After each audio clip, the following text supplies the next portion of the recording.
Hey guys, if you want to see how I created this beautiful bantu knot styling, stay glued to this video.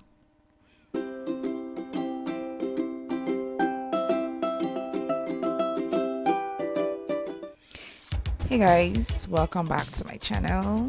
Today I'm going to show you how I created this beautiful bantu knot styling on my 4C natural hair. Well, before we proceed guys, if you're new to my channel, please don't forget to subscribe. Don't forget to like my video. Don't forget to comment. I love to read from you. As you can see guys, my hair is already parted. I did that off camera, and I'm just going to use plain water to moisturize my hair. My hair is a little dry but not crazily dry, so I'm just going to use water to saturate my hair, and while I'm doing that, I'm also going to detangle my hair.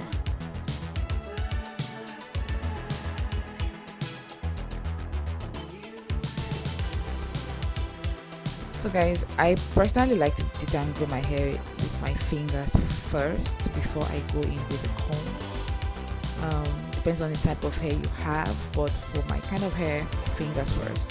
And of course, my precious butter. I'm using whipped Ayurvedic butter to seal in all that moisture. Guys, I recently started a business where I make this butter for sale, so if you would like to purchase 1 or 2 jars, just head up to my Instagram and shoot me a DM. This butter guys, it saturates the hair so good, and it moisturizes the hair so good, sorry. And then now I'm going to use a white tooth comb to further detangle my hair. I always detangle my hair starting from the tips and then work my way down to the roots. It makes it easier for you to comb your hair, and you lose little or no hair. As you can see, my comb, I don't even have hair on my comb, so this is the best way to comb out or detangle your hair using a comb. Always start from the tips and work your way down to the roots. So I'm going to use this rat tail comb to smoothen the edges, take care of any flyaways there. And now we are ready to start styling this portion of my hair. So I'm going to be using this rubber bands. I got these bands from Sally Beauty for like $4 or $3, I can't remember.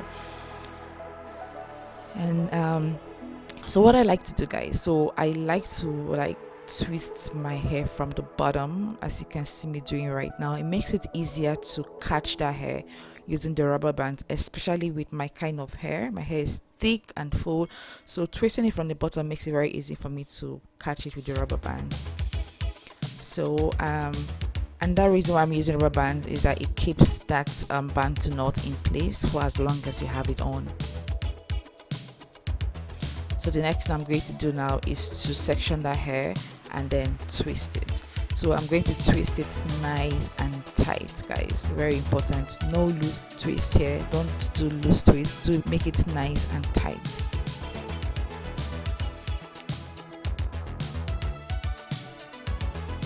And now I'm done with this session. I'm going to go on to the next one. I'm going to do the same thing all over on the second session and the remaining sessions. So start with water first, and then the butter. Guys, this butter makes your hair so lush, like you have no idea. And I'm done with this one. I'm going to do the same thing for the rest of my hair. I'm so tired at this point. I just need to take a cup of tea. My arms were literally giving way at this point. I had to take a coffee break guys, so just bear with me. So now I'm done with the rest of my hair, and now we can go to the main deal, which is the bantu knot itself. Guys, just look at my hair. Oh, love it. So for the bantu styling, all you have to do is just to bend your hair just a little gap, as you can see there, and then very tightly wrap the rest of your hair, the rest of the hair around that knot that you created. It's important for you to do it tightly and all the way down to the last part. Okay, so I think this one is too big, so I'm going to do that all over again. So I'm going to reduce the knot and then wrap the rest of the hair tightly, guys, very important, tightly round that knot for it to stay in place and it doesn't loosen. So I'm going to keep wrapping that round until I get to the very end of that portion of hair, or to the end of the strand of hair, so all the way down. So that is the best way to tie this knot. Although I think this one still looks kind of big, but let's see how the second one turns out. So I'm doing the same thing, create your knot and then wrap the remaining strand of hair tightly round that knot. So like I said earlier, wrapping it tightly ensures that that bantu knot stays in place and it doesn't loosen later on. Okay, so I thought as much. The first one looks kind of big, so I'm going to redo that one right now. Okay, so I think this looks better now, so I'm going to go on and do the same thing for the remaining sections of this hair.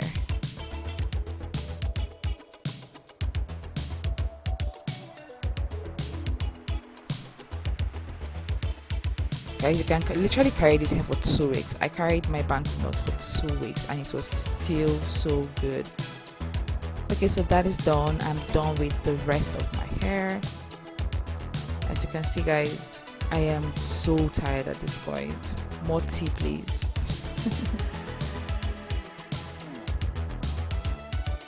Okay, so I'm not done, and as you can see, my edges are okay. This looks good, nice. I love the way the hair was parted like a basket.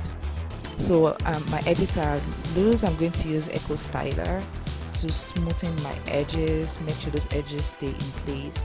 I usually don't like putting gel on my edges, but for this particular style, for it to look good, I have to use gel. So after using my fingers to apply the gel on my edges, I'm going to use this rat tail comb to smoothen those edges, make sure they stay nice and clean.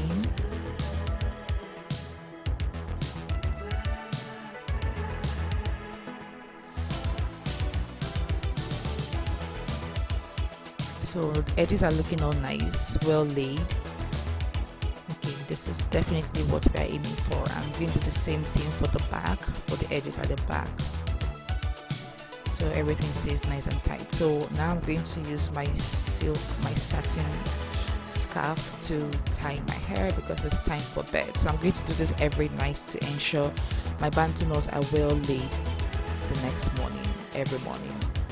So this looks good enough. I'm just going to wear my satin bonnet and I'm going to go to bed, and I'll show you what it looks like the next day. So this is my hair the next day, guys. Thank you so much for watching my video. Don't forget to subscribe, don't forget to comment, don't forget to share, and I will see you in my next video. Thank you for watching. Bye.